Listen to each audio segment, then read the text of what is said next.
प्रिय मित्रों, आज हम एक नए विषय पर आपके साथ चर्चा कर रहे हैं और वह विषय है वर्कमैन कंपेंसेशन एक्ट 1923।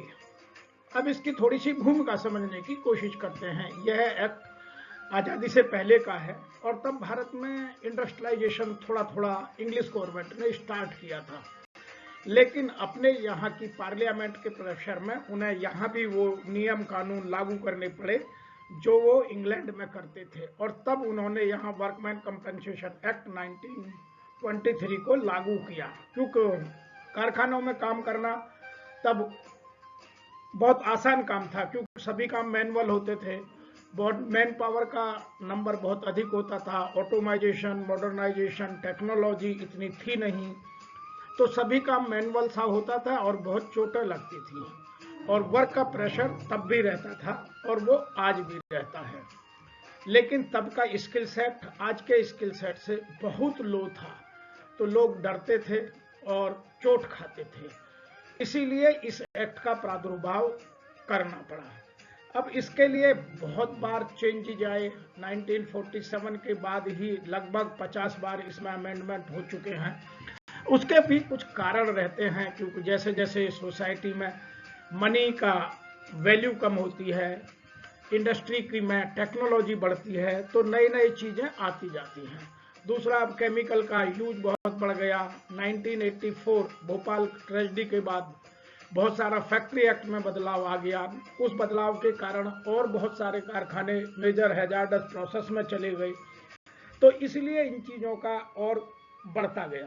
दूसरा, इसका एक और भी रीजन था, तब भारत में कोई भी सोशल सिक्योरिटी स्कीम नहीं थी। जैसे आज ईएसआई है, पीएफ है, ग्रेचुटी है, तो ईएसआई बहुत अच्छी स्कीम है और वो वहीं लागू है जहां ईएसआई ने अपने एरियाज को नोटिफाई किया, और जहां ईएसआई लागू हो जाती है वहां वर्कमैन कंपेंसेशन एक्ट लागू नहीं होता, क्योंकि जो लोग ईएसआई के दायरे में आते हैं वो वर्कमैन कंपेंसेशन से ऑटोमेटिकली बाहर हो जाते हैं। तो यह संपूर्ण भारत में लागू है। अब इसके विषय में बात करते हैं, केवल दो ही विषय पर बात करेंगे कि इसका उद्देश्य क्या है, आज भी उद्देश्य क्या है। दूसरा, एम्प्लॉयर्स की इसमें ऑब्लिगेशंस क्या है और कहां एम्प्लॉयर पर ऑब्लिगेशन कोई भी नहीं बनता। तो सबसे पहले इसके उद्देश्यों को जानते हैं। तो इस the following are the objectives of the workman compensation act 1923, जो आज वर्तमान में वर्कमैन कंपेंसेशन एक्ट 2022 है, जिसमें अभी कुछ अमेंडमेंट हुए थे, क्योंकि कोड बनने के बाद उसमें भी अमेंडमेंट किए जा रहे हैं, क्योंकि कोड अभी तक लागू नहीं हुए हैं।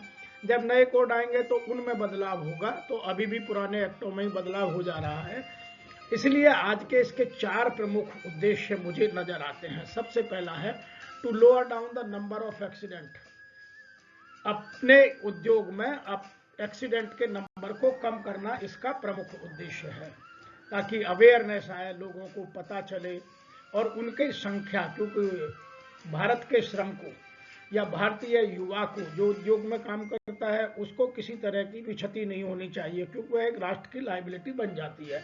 वह चाहे परमानेंट डिसेबिलिटी हो या टेम्परेरी डिसेबिलिटी हो, या किसी यंग आदमी का फैटल एक्सीडेंट हो जाने के बाद उसकी डेथ हो, तो उनको कम करने के लिए इसको लागू करना आवश्यक है। नंबर 2 है to mitigate the effect of accident by providing the suitable medical treatment. जब आदमी को चोट लग जाती है, जो भी कर्मकार है, तो उसको काम कर जाना बंद हो जाता है और उसकी सैलरी भी कट हो जाती है, इसीलिए उसको नुकसान ना हो और उसका जो इलाज का खर्चा है वह यह वर्कमैन कंपेंसेशन एक्ट के प्रावधानों के तहत दिया जाता है, तो ताकि उसको फाइनेंशियली हेल्प हो जाए और उसके घर को चलाने में उसे कोई प्रॉब्लम ना हो। तीसरा, इसका प्रमुख उद्देश्य है to provide the quicker and cheaper mechanism of grievance handling related to the compensation in case of permanent disablement, in case of temporary disablement, in case of fatal accident. तीनों ही केसों में एम्प्लॉय को जो क्षति होती है उसको बहुत तेजी से उसका भुगतान हो जाए, उसके परिवार को कोई फाइनेंशियल या आर्थिक क्षति ना हो। उससे बचने के लिए इसमें बहुत तेजी से ग्रीवेंस हैंडलिंग का प्रोसीजर दिया गया है कि कितने दिन में कवर हो जाना चाहिए, किस तरह कैलकुलेट होना चाहिए, कितना मिलना चाहिए ताकि फैमिली को कोई प्रॉब्लम ना हो। अभी डेथ के केस में पिछले 2022 में इसके कंपेंसेशन को बहुत अधिक बढ़ाया गया है। तो उसके रीजन है जैसे जैसे मनी की वैल्यू कम होती है तो इसका कंपेंसेशन उतना बढ़ता जाता है। नंबर नेक्स्ट है to make the industry more attractive and comfortable to workman for working. यह भी जरूरी है कि जहां वर्कमैन काम करता है उसको अट्रैक्शन होना चाहिए कि मुझे कुछ हो गया तो मेरे परिवार को या मुझे जब भी टेम्परेरी या परमानेंट डिसेबिलिटी होगी तो मुझे कोई नुकसान नहीं होगा। तो जहां यह एक्ट लागू है वहां वह काम करने में किसी तरह की भी अपने आप को असुविधा महसूस नहीं करता है। तो ये 4 प्रमुख उद्देश्य आज भी हैं और इनकी जो सार्थकता है वो सदैव बनी रहेगी, क्योंकि श्रम को हमेशा आर्थिक तंगी रहती है। यह एक बड़ी विडंबना है। इसके बाद बात करते हैं कि कहां एम्प्लॉयर की लायबिलिटी बन जाती है कंपेंसेशन पे करने की, जहां बहुत आवश्यक है। इसको बहुत सारे वर्कमैन कंपेंसेशन की एक्ट की धाराओं में बांट करके बहुत अच्छे तरीके से डिस्कस किया गया है। आज हम मोटे मोटे तौर पर जो प्रमुख हैं उनको समझने की कोशिश करेंगे कि एम्प्लॉयर की कहां ऑब्लिगेशन बन जाता है। सबसे पहले हम बात करते हैं for personal injury caused by him by the accident. यदि उसको एक्सीडेंट हो जाए, उसमें टेम्परेरी या परमानेंट डिसेबलमेंट हो जाए तो उसको कैसे लाभ दिया जाता है और उस लाभ में क्या क्या शामिल होता है। आगे बात करेंगे for any occupational disease contracted by him. यदि किसी एम्प्लॉय को ऑक्यूपेशनल डिजीज या ऑक्यूपेशनल हेल्थ पर कोई प्रभाव पड़ता है तो उसकी जो काम करने की क्षमता है, जो वर्किंग एफिशिएंसी है वो कम हो जाती है और उसको भी उसकी क्षति मिलना बहुत आवश्यक है। और ऑक्यूपेशनल डिजीज जितनी भी टेक्नोलॉजी बढ़ा लीजिए, जितना भी आप कुछ कर लीजिए, ये उसी पुरानी चीज़ें खत्म होती जाती हैं, उसकी जगह नए आती जाती हैं, क्योंकि बहुत सारे नए केमिकलों का स्पीड के साथ और बहुत सारी चीज़ों का, फ्यूम्स का, गैसेज का आविष्कार हो चुका है जिनका रोजाना जीवन में प्रयोग हो रहा है। तो वहाँ रिस्क बढ़ता जाता है। तो उस ऑक्यूपेशनल डिजीज से भी आदमी को क्षति जो होती है उसकी भरपाई का प्रावधान इस एक्ट में है। आगे हम बात करते हैं कंडीशंस टू बी सेटिस्फाइड। इन दोनों को पूरा करने के लिए, या इंजरी से हो या ऑक्यूपेशनल डिजीज हो, क्या क्या कंडीशन है उनको सेक्शन 3 सब सेक्शन 1 में डिफाइन किया गया है। आइए एक एक करके समझते हैं। सबसे पहली कंडीशन है some personal injury must have been caused to the employee. Employee को कुछ ना कुछ व्यक्तिगत क्षति, चोट पहुंचना बहुत आवश्यक है और उसकी यहाँ नंबर दिया गया है कि वह कम से कम 3 दिन तक काम पर ना आए, तब उसका कंपेंसेशन एक्ट में प्रावधान है। यदि 3 दिन से पहले ही वह ठीक हो जाता है तो वह फिर कोई चोट में गिनती नहीं होता इस एक्ट के अनुसार। दूसरी बात है इसमें the injury must have been caused by an accident. वह किसी दुर्घटना के कारण ही जो कारखाने के कार्य से या कारखाने के काम पर आने के पीरियड से संबंध रखती हो, उन्हीं 2 चीजों से संबंध इसका लागू माना जाता है। तीसरा है the accident must have arisen out of and in the course of employment. जो मैं अभी बात कर रहा था कि जो काम पर कार्य करते समय या काम के आने के लिए या काम छोड़कर घर जाने तक के समय में जो इंसिडेंट एक्सीडेंट होते हैं वो सब इसमें कवर हैं। नेक्स्ट हम बात करते हैं the injury must have resulted either in death, या तो उससे डेथ हुई हो या उसको परमानेंट या टोटल या पार्शियलिटी डिसेबलमेंट हुआ हो। तो ये सब चीजें हमें समझने की आवश्यकता है कि जिनको हम तेजी से करके और अपने जीवन को सुधार सकते हैं। और इन चीजों को समझने के लिए हम अगली स्लाइड को समझना बहुत आवश्यक है, क्योंकि क्या सर्कमस्टांसेज हैं, वो 3 ही सर्कमस्टांसेज हैं, personal injury, accident and occupational disease, तभी ये एक्ट लागू है। अब एक्सीडेंट कैसे हो, arising out and in due course of employment हो, अराइजिंग आउट ऑफ एम्प्लॉयमेंट हो और in the course of employment हो। इन तीनों को ठीक से समझने के लिए थोड़ा सा गहनता के साथ इस विषय पर अध्ययन करते हैं। तो पर्सनल इंजरी क्या होती है उसकी बात करते हैं। पर्सनल इंजरी में द हार्म और damage caused to the health of a workman, जो भी कामगार है, कारीगर है, वर्कर है, एम्प्लॉई है, आप आज के डेट में नोमेनक्लेचर कुछ भी बदल लीजिएगा, वह सब है। अब तो गिग वर्कर्स भी इसकी डेफिनेशन में आएगा जब भी कभी ये होगी।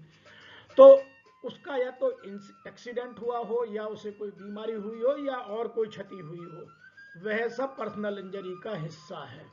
और इसमें केवल फिजिकल या बॉडीली इंजरी नहीं, इसमें इंक्लूडिंग है साइकोलॉजिकल इंजरी, जिसका प्रभाव एक दिन में 2 दिन में नहीं दिखता, लंबे समय तक एक जगह पर काम करने से। जो ऑक्यूपेशनल डिजीज है वो एक दिन में नहीं हो जाती, वो महीनों दिनों दिन काम करने से उसमें धीरे धीरे नजर आती हैं, जिससे उसका बॉडी को हार्म होता है और उसकी earning capacity, working capacity down होती चली जाती है। इसमें एक और चीज समझने की है, if a workman is doing a job which requires lot of efforts, energy and receive injury to his heart by the such working, जैसे जहां बहुत सारी फ्यूम्स आती हैं, जहां बहुत सारे गैसियस एनवायरनमेंट होता है, जो फैक्ट्री एक्ट के नॉर्म्स हैं या जो उस प्रोसेस के नॉर्म्स हैं उससे अधिक बीपीएम में वहां गैस रहती है, या बहुत देर तक हम उस एनवायरनमेंट में रहते हैं, तो उन सब से कुछ ना कुछ बॉडी में कमजोरी या कमी आ जाती है। जैसे जहां बहुत नॉइज होती है वहां बहरापन हो जाता है, जहां बहुत ज्यादा लाइट होती है वहां आंख खराब होने की संभावना रहती है, जहां बहुत ज्यादा रेडियो एक्टिविटी है वहां बॉडी की जो बोन्स हैं उनको डैमेज होने की, या मेंटल थिंकिंग पैटर्न है उसको डिस्टर्ब होने की संभावना रहती है। कभी कभी ऐसा भी होता है कुछ कारखानों में कि कभी सर्दी कभी गर्मी, तो वहाँ एनवायरमेंटल चेंज बहुत अधिक होता है, तो बॉडी उसको थर्मल स्ट्रोक को झेल नहीं पाती है और डैमेज हो जाती है। तो ये सब चीजें इसमें समझने की हैं। नंबर 2 पर आते हैं हम बात एक्सीडेंट, दुर्घटना क्या है। एक्सीडेंट मीन्स अनइंटेंडेड और unforeseen happening which cause hurt और लॉस, जिसको ना मैं सोच सकता हूं, ना प्लान कर सकता हूं, ना मेरा उस पर कोई नियंत्रण होता है, वह अचानक और ऐसे अज्ञात कारणों से कोई चोट लग जाती है, तो वह एक्सीडेंट कहलाता है। हाँ, उसमें कहीं भी कोई प्लानिंग नहीं हो सकती, उसको कम करने के लिए प्रावधान हो सकते हैं, उसको कम करने के लिए सोचा जा सकता है। तो दूसरी यदि और इसकी गहराई में जाए तो in other words an event is deemed to be an accident, it is unexpected, undersigned, although it may due to the negligence on the part of concerned workman। कभी कभी ये जो काम करने वाला वर्कर है उसकी भूल, उसकी गलतियां, उसकी लापरवाही की वजह से भी यह एक्सीडेंट हो जाता है। अब एक्सीडेंट में कुछ चीजें मैं आपके साथ उदाहरण दे रहा हूं, बाकी एक्ट में तो बहुत सारी हैं और उस तरह की नई चीजें अब जुड़ती जा रही हैं। सबसे पहले बात करते हैं कोलोजन। नंबर 2 बात करते हैं फॉल फ्रॉम द रूफ, ऊपर से गिर जाना, कहीं से केमिकल के ड्रॉपिंग हो जाना, केमिकल का लीकेज हो जाना, किसी गैस का लीक हो जाना, जैसे क्लोरीन है, SO2 है, सल्फर डाइऑक्साइड के अतिरिक्त और बहुत सारी गैसें हैं, उनको आप देखिएगा। या कुछ जैसे आयरन एंड स्टील के कारखाने हैं, पेंट के कारखाने हैं, जहाँ मेडिसिन हैं, जहाँ पॉइजनस एनवायरनमेंट है, तो वो बहुत सारी चीज़ें वहाँ टच करने से, छूने से या लीक हो जाने से बॉडी को हार्म करती है। नेक्स्ट है internal accident like heart failure, कई बार ऐसी प्रोसेस होती है या बॉडी को शॉक इतना लग जाता है कि हार्ट तक काम करना बंद कर देता है। नेक्स्ट है सन स्ट्रोक। तो ये कुछ एग्जाम्पल्स हैं, इनके अतिरिक्त और बहुत सारी चीज़ें हो सकती हैं। नंबर केमिकल इंजरी जो मैं अभी बात कर रहा था, इसके अतिरिक्त और बहुत सारी भी इंजरी हैं जिनको जोड़ा जा सकता है। जैसे मैं अभी जो एक्सरे मशीन पर काम करते हैं वहाँ एक्सरे का एक्सपोजर, रेज का एक्सपोजर बहुत अधिक होता है। बहुत सारी ऐसी इंडस्ट्री है जहाँ नॉइज बहुत होती है और बहुत सारे रीजन हो सकते हैं। अब इसकी में हम एक्सीडेंट को arising out of and in the course of employment समझने के लिए हमें गहराई से और चिंतन करने की आवश्यकता है। जब एक कामगार काम करता है तो व्यक्तिगत इंजरी वह मानी जाती है जो उसको काम करने के arise out of and in the course of employment में पैदा हो गई है। इसके अतिरिक्त यदि है तो फिर वो नहीं मानी जाएगी, फिर वो नेचुरल डिजीज होगी। किसी का घर पर कोई चोट लग जाए या कहीं कोई रिलेटिव के यहाँ गया है या कहीं कोई फंक्शन अटेंड करने गया है या किसी और रीजन से छुट्टी पर गया है, तो वह सब इसमें इंक्लूड नहीं होता। इसमें इंक्लूड करने के लिए ये 3 चीजें होना जरूरी है। Number 1, arise out of and in course of employment, और आगे 2 की चर्चा करेंगे। इसके लिए कुछ कंडीशन है। Transit facility provided by the employer for going and to help the place of work. जैसे कंपनियां बस प्रोवाइड करती हैं, बड़े शहरों में जो चार्टर्ड व्हीकल्स हैं वो हायर कर उनको अलाउ कर लगाती हैं। कुछ कंपनियां अपने यहाँ टैक्सी प्रोवाइड करती हैं, तो उनका एक्सीडेंट हो जाए, इंसिडेंट कोई हो जाए, मिसहैपनिंग हो जाए, तो वो सब इसमें कवर आती हैं। दूसरा एग्जांपल है the time during which the workman is upon the employer even though he may not be actually working at that time. इसमें यह भी जरूरी नहीं है कि वह कार्य प्लेस पर ही हो। यदि वह कार्य करने के लिए जा रहा है या कार्य खत्म करके रीजनेबल टाइम के अंदर अपने घर पहुंच रहा है, उस केस में ही कंपनी की प्रोवाइडेड व्हीकल से या किन्हीं अन्य कारणों से उसको कोई क्षति होती है, एक्सीडेंट होता है, तो वह इसमें कवर्ड माना जाता है। नंबर 3 है द पीरियड ऑफ रेस्ट। जैसे कंपनी में आप काम नहीं कर रहे हैं, कैंटीन में खाना खाने गए, कुछ हो गया, रेस्ट रूम में रेस्ट करने गए, कुछ हो गया, कुछ शॉप फ्लोर पर हो गया। हाँ, कुछ इंडस्ट्रीज में सोना मना है, लोग सो जाते हैं, वहाँ गैसियस एनवायरनमेंट हो सकता है, तो वो सब चीजें फिर एम्प्लॉयर की नहीं, एम्प्लॉय की नेग्लिजेंस में चली जाती हैं। उनकी चर्चा अभी थोड़ी देर में आगे करेंगे, लेकिन वो इस केस में काउंट नहीं होती हैं। नेक्स्ट है the workman reaches the place of employment before time and equipped himself. बहुत सारी जगह जाकर ड्रेस बदलनी होती है, बहुत सारे इक्विपमेंट लेने होते हैं, अपने आप को कुछ नई चीजों के साथ वेल इक्विप्ड करना पड़ता है, जैसे सेफ्टी शूज है, हेलमेट है, बेल्ट्स हैं, सेफ्टी बेल्ट्स हैं, या और गैस मास्क वगैरह हैं। ऐसी चीजें कई जगह यूज करनी पड़ती है। उस बीच में कहीं कुछ हो जाए, हालांकि आप काम पर नहीं है, लेकिन फिर भी वो इंसिडेंट या accident in due course of employment माना जाता है। अब हम बात करते हैं accident arising out of employment. जो सीधी सीधी बात करें वो इसमें इस तरह से है कि इसको प्रूव करने के लिए हमें कुछ चीजों को जानना है। जैसे the accident must have resulted from some risk incidental to the duties और द सर्विसेज। जो काम है उसके कुछ कारण हैं जो उनसे जुड़े हुए हैं। यदि वह कारण उससे जुड़े नहीं होते तो यह एक्सीडेंट नहीं माना जाता। जैसे कहीं प्राइम मूवर पर आप काम कर रहे हैं और आप उसका ठीक से लॉक करके नहीं रखते हैं, आपने सेफ्टी का प्रावधान नहीं किया और किसी ने दूसरे ने आकर के उसे ऑन कर दिया और मशीन चल गई, तो वह इसमें कवर्ड माना जाएगा, क्योंकि वह काम करने के कारण ही ऐसा हुआ है। दूसरा है at the time of accident the worker must have been engaged in the business of the employer.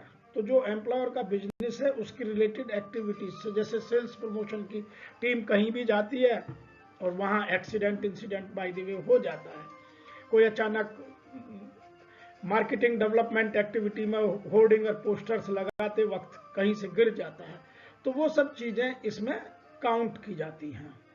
Number 3 है इसमें इन केस ऑफ एम्प्लॉयमेंट। जब आप एम्प्लॉयमेंट में है तो वह कैसे समझा जाएगा, उसको समझने के लिए भी कुछ इसमें कंडीशंस दी गई हैं। The expression in course of employment refers to the time period. जो आपका ड्यूटी का टाइम है, जो आपको प्रेस्क्राइब टाइम या ड्यूटी तक पहुंचने और ड्यूटी से घर पहुंचने तक का, वर्किंग प्लेस से घर पहुंचने तक का टाइम है, वो सब इसमें कवर होता है। Carrying out duties according to the terms and conditions of the contract service. जो आपकी सर्विस में लिखा है उन सबको करने के लिए यह समझना आवश्यक है। और एक्ट में बहुत सारी चीजें बहुत डिटेल में बताई गई हैं, उनको आप ठीक से यदि पढ़ेंगे समझेंगे तो आपकी क्लैरिटी जो इसमें निटी ग्रिटी है, जिनका बहुत सारे लोग मिसयूज कर बेनिफिट लेना चाहते हैं, जिसकी वजह से लिटिगेशन बढ़ जाता है, वह सब समझने के लिए यह जानना आवश्यक है। In the other words, it includes not only period when he is doing the work actually allotted to him, but also time when he is at a place, जब वह काम के स्थान पर भी है। इसीलिए आपने देखा होगा कुछ कंपनियां छुट्टी होते वक्त अपने एक एक एम्प्लॉय को काउंट करते हैं कि कोई एम्प्लॉय अंदर ना रह जाए, क्योंकि वहां उनको रिस्क रहता है।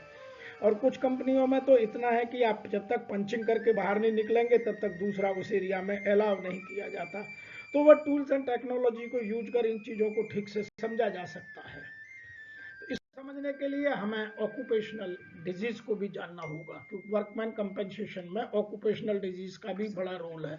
और ऑक्यूपेशनल डिजीज एक दिन में नहीं होती, वो बहुत लंबे समय तक एक साथ काम करने से या कई हफ्तों तक, कई महीनों तक। इसीलिए कुछ कंपनियां अपने शिफ्ट शेड्यूल में वर्क प्लेस भी चेंज करती हैं और शिफ्ट भी चेंज करती हैं। यदि ऑनेस्टली देखा जाए तो जो लोग रातों में ड्यूटी करते हैं उनका कायदे में एक हफ्ते में ड्यूटी चेंज हो जाना चाहिए और मिनिमम 2 दिन में, मैक्सिमम 1 वीक में उनकी ड्यूटी नाइट से डे में आ जानी चाहिए, ताकि सोने का प्रावधान उनको पूरा हो सके।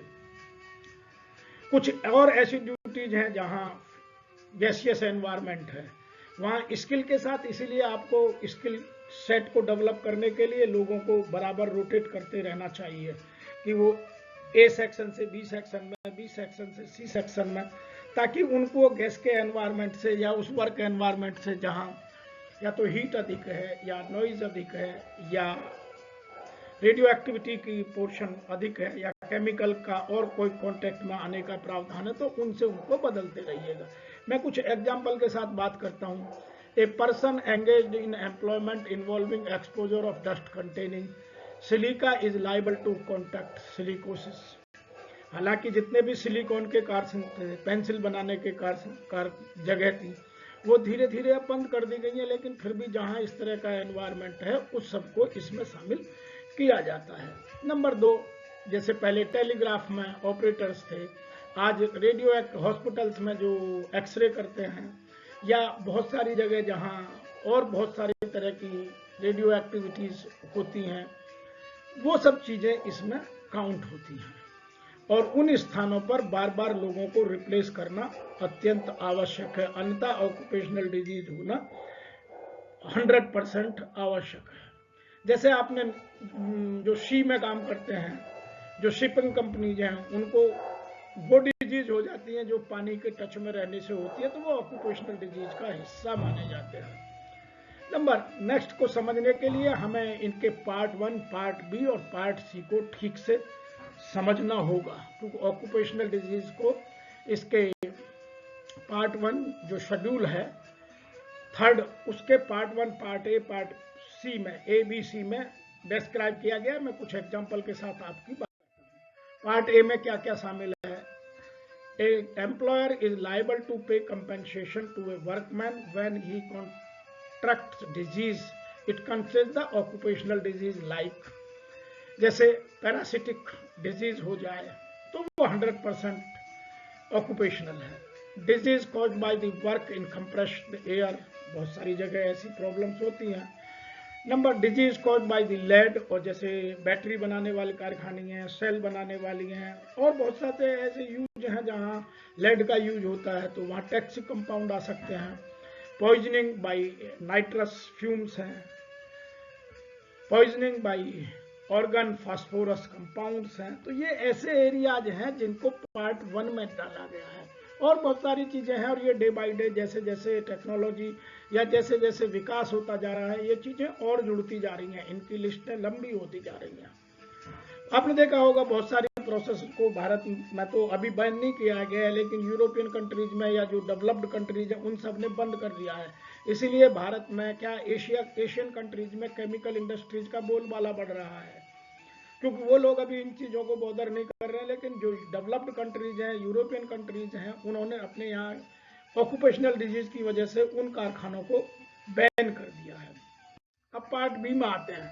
N employer is liable to pay compensation for any disease include in this part of the schedule provided workman is a continuous service for a period of 6 month. जहां लगातार आपने 6 महीने तक उस आदमी को काम कराया, आपने दूसरे आदमी में वो स्किल सेट डेवलप नहीं की ताकि कोई और उसको रिप्लेस कर देता, और उसको कंटिन्यूसली 6 मंथ करने से वो ऑक्यूपेशनल डिजीज होगी। तो वो कौन कौन सी है? उन डिजीजों में disease caused by the phosphorus और इट्स टॉक्सिक कंपाउंड, दूसरी है disease caused by the mercury और its toxic compound, disease caused by the benzene और इट्स टॉक्सिक कंपाउंड। ये सब केमिकल रिलेटेड उद्योग हैं, इसलिए केमिकल में स्किल सेट को डेवलप करना, वर्कर को रिप्लेस करना, शिफ्ट बदलना, शेड्यूल बदलना, वर्क प्लेस बदलना, वर्क एनवायरनमेंट को बार बार चेक करना बहुत जरूरी है।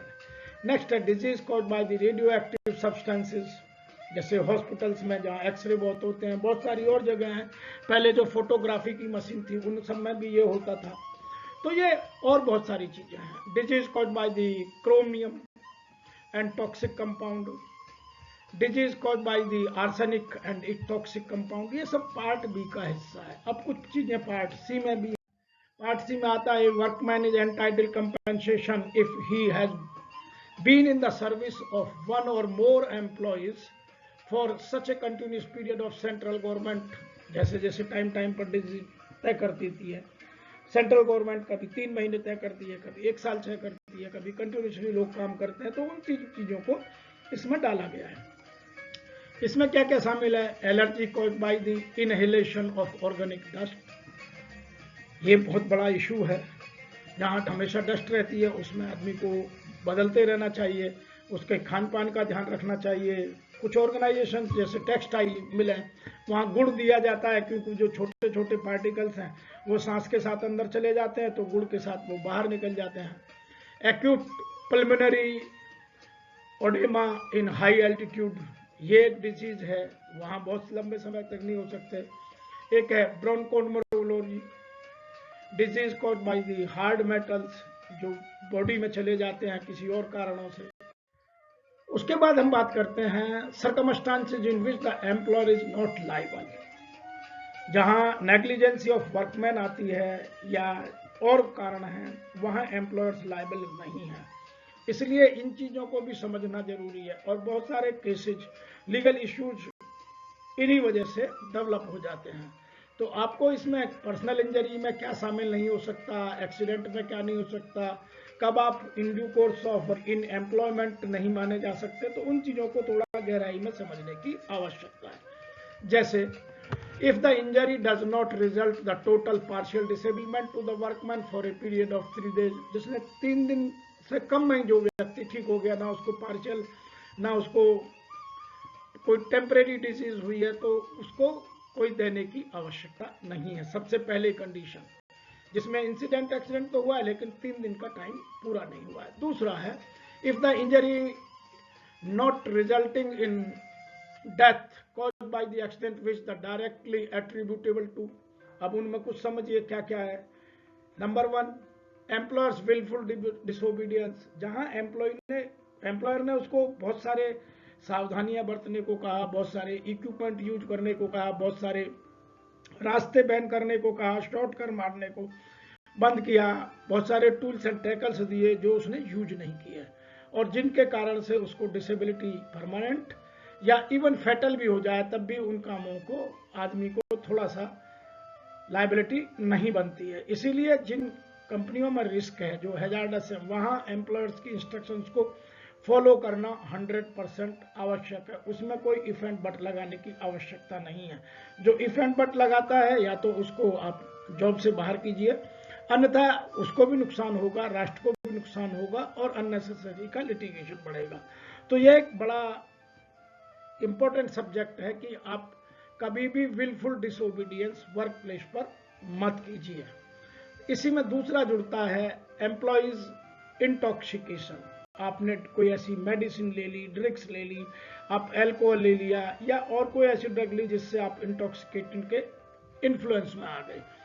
अब उसमें यदि आप ये करके, नशा करके या कोई इस तरह की मेडिसिन लेकर के या इस तरह का कोई और इंटॉक्सिकेशन का सब्सटेंस लेकर वर्क प्लेस पर आते हैं तो आपको एम्प्लॉयर कंपेंसेशन देने के लिए लायबल नहीं है, लेकिन ये सब चीजें ऑन रिकॉर्ड प्रूव होना आवश्यक है। नंबर 6 में आता है employer's wilful removal of safety guards. Machine पर सेफ्टी गार्ड लगाए, वर्कमैन ने अपनी सुविधा के लिए, जल्दबाजी करने के लिए, शॉर्टकट करने के लिए उन सेफ्टी गार्ड को हटा दिया, उनका यूज नहीं किया, जानबूझ करके अपनी रिस्क को लिया, तो वहां भी यह सब लागू नहीं है।